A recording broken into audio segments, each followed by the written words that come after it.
আমার সাথে থাকেন তাহলে এমন নিত্য নতুন ভিডিও দিতে আমি উৎসাহিত হব। কিভাবে ভিডিও করতে হয়, এডিটিং করতে হয়, ব্লগিং করতে হয় তা আমার জানা নেই, কিন্তু আজকে আমি আপনাদের সাথে আমি কিভাবে রান্না বান্না করি আমার রান্নাঘরে তা আপনাদের সাথে শেয়ার করতে যাচ্ছি। জি হ্যাঁ, আজকে আমি তেলাপিয়া মাছ দিয়ে ফুলকপি আলু সিম তরকারি রান্না করব, যেটা আমরা শীতকালে সচরাচর সকলে খেয়ে থাকি। প্রথমেই আমি মাছগুলোকে একটু হলুদ গুঁড়ো আর লবণ দিয়ে ভালোভাবে মেখে ভেজে নিলাম।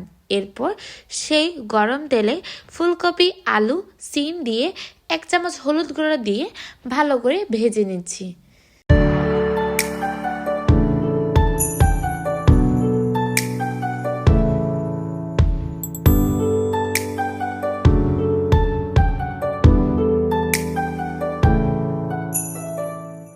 এই তেলে সামান্য কিছু পেঁয়াজ কুচি দিয়ে তরকারিগুলোর সাথে ভালো করে ভেজে নিচ্ছি।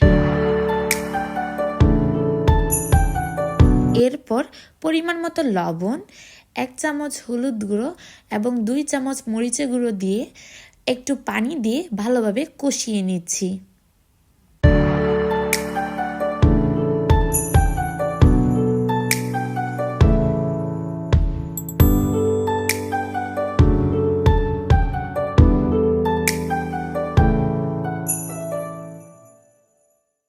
কষানো পানি একটু টানা টানা হয়ে গেলে তার মধ্যে কিছু কেটে রাখা কাঁচামরিচ কুচি এবং টমেটো কুচি দিয়ে দিচ্ছি।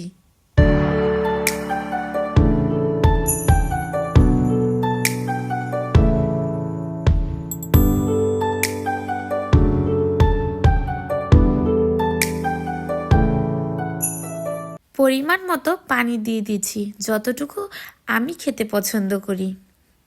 এখন অপেক্ষা করছি কখন বলক উঠবে তরকারির।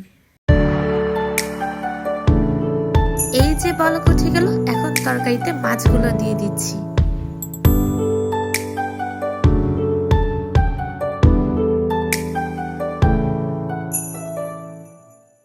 তরকারিটি নামানোর আগ মুহূর্তে 1 চামচ জিরা গুঁড়ো দিয়ে ভালো করে নেড়ে চেড়ে দিচ্ছি। তৈরি হয়ে গেল আমার আজকের রান্না।